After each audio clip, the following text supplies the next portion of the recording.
श्रोते हो, नमस्ते. आपल्या सर्वांना शुभ दिवस. श्रोते हो, कधी कधी मनात प्रश्न उमटतो की खरंच आपण आपला प्रेमळ स्वभाव ठेवणं हे चुकीचं ठरतं का?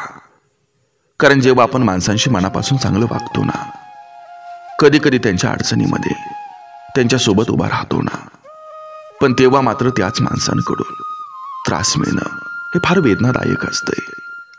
कधी कधी असं वाटतं की माणुसकीचा मार्ग निवडून आपण काहीतरी गमावलंय. जेव्हा अपेक्षा नसताना आपल्यावर टीका होते, दुर्लक्ष केलं जातं किंवा मुद्दाम त्रास दिला जातो, तेव्हा मनात निराशा येते. आपल्याला प्रश्न पडतो, मी काय चुकलो का? पण खरं तर चूक प्रेमळ असण्यात नसते, तर चूक आहे ते दुसऱ्यांच्या स्वार्थी आणि मतलबी वागण्यात. कारण श्रोते हो, आपली माणुसकी ही आपली ताकद आहे, ती कमजोरी नाही. फक्त प्रत्येकाला आपलं खरं मन दाखवण्याची गरज नसते. आपल्याला आपली किंमत ओळखणाऱ्या लोकांशीच मन मोकळं करावं लागत असतं. कारण श्रोते हो, सगळ्यांना खुश करणं शक्य नसते आणि करायची गरज सुद्धा नसते.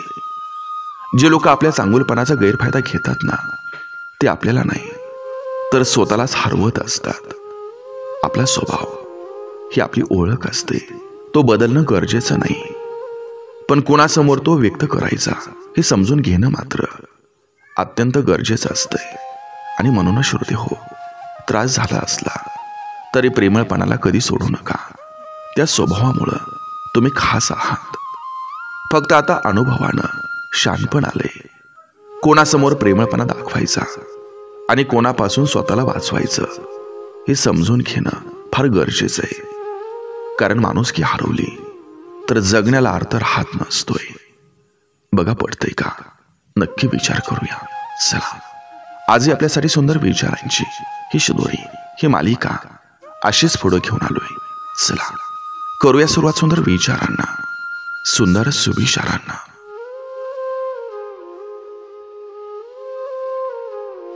जो काम करतो चुका त्याच्याकडून होतात. रिकामटेकड्या लोकांचं संपूर्ण आयुष्य हे दुसऱ्यांच्या चुका काढण्यातच जातं.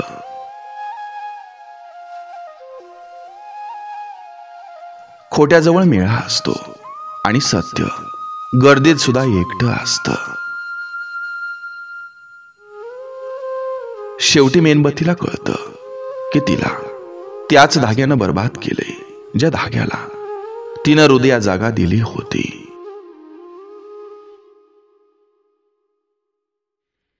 माहेराहून येताना पेशवी ही जरा मजबूत असावी, कारण तिथलं प्रेम कमजोर पेशवीत मावत नाही. स्वतःचा खरा चेहरा स्वीकारणाऱ्याला तणाव कधीच लागत नाही. मुखवट्यांच्या ओझ्यात जगणाऱ्यांनाच रोज चिंता कोरतडत असते. मुखात गोड आणि मनात खोड असणारी माणसं कधी घात करतील सांगता येत नाही. समोरचा हद्दीत राहत असेल तर ठीक, नाही तर आपण ही जिद्दीला पेटायचं आणि त्याला रद्दीच्या भावात विकायचं.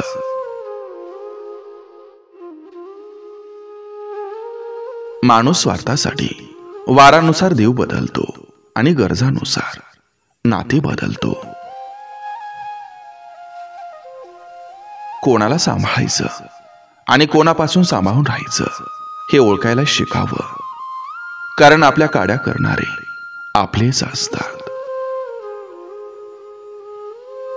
ज्या व्यक्तीवर प्रेम करावं ती व्यक्ती मिळावीच असं काही नसतं.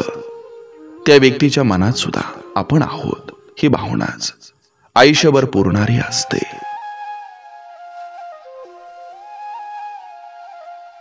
स्वतःच्या टेन्शनची जबाबदारी आपण स्वतः घ्यायची असते. दुसऱ्यावर लादणं योग्य नसतं. इतरांवर ढकलल्यानं त्यांचंही मन अस्वस्थ होतं. आपलं दुःख हे आपणच चव्हाट्यावर मांडायचं नसतं, नाहीतर लोक तयारच असतात काडी टाकून आग लावायला.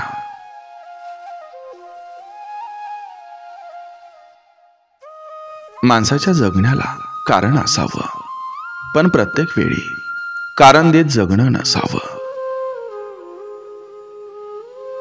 प्रयत्न न करता सहज मिळेल अशी कोणतीच गोष्ट भूतलावर अस्तित्वात नाही.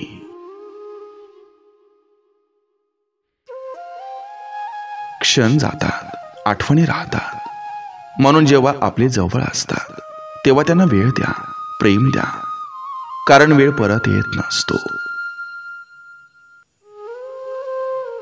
जिथं शब्द अपुरे पडतात तिथं प्रेम डोळ्यातून, हसण्यातून आणि हाताच्या स्पर्शातून उमगतं.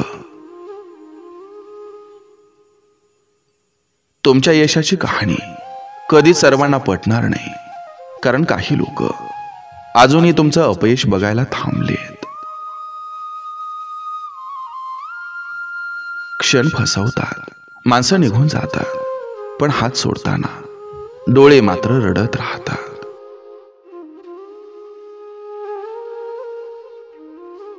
शहाणा माणूस प्रत्येक वेळी एकांतात आणि कमजोर व्यक्ती नेहमी घोळक्यात दिसतो. इतिहास साक्षीदार आहे, गद्दार हे आपलेच असतात. कधीतरी चांगलं होईल या आशेवर जीवनाचा गाडा ओढत राहणं म्हणजेच आयुष्य. आयुष्यात स्वतःला स्वतःची इतकी सवय लावा की कोणी आपल्याशी बोलायला नसेल तर स्वतःला आपला मित्र म्हणून जगता आलं पाहिजे.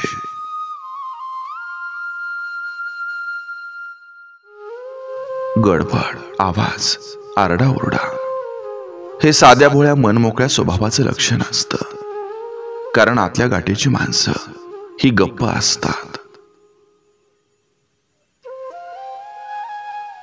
एक वेळेस आईला तिच्या नवऱ्याकडून सुख नाही भेटलं तरी चालेल, पण मुलांकडून सुख भेटणं खूप गरजेचं असतं, कारण नवऱ्याचा त्रास सहन करून ती फक्त आपल्या मुलांसाठी राहिलेली असते.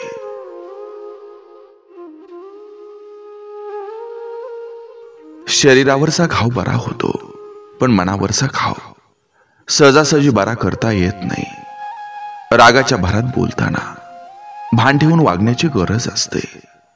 एकदा दुखावलेली मन पुन्हा जोडताना जे सहन करावं लागेल त्याची जाणीव झाली तरच असे प्रसंग सुखरूप टाळता येतात. अशा अविचारी अवस्थेत काही विपरीत होणार नाही याची काळजी घेतली पाहिजे, कारण प्रसंग हा क्षणभराचा असतो, पण घाव मात्र जन्मभराचा होतो.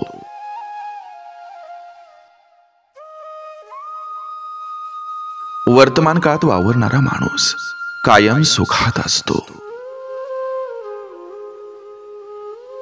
सुख दुःखात जास्त अंतर नसतं. जे मनाला भावतं त्याला सुख म्हटलं जातं, आणि जे मन स्वीकारत नाही ते दुःख असतं. तुम्ही माणुसकी जपली की माणसं तुम्हाला जपतील.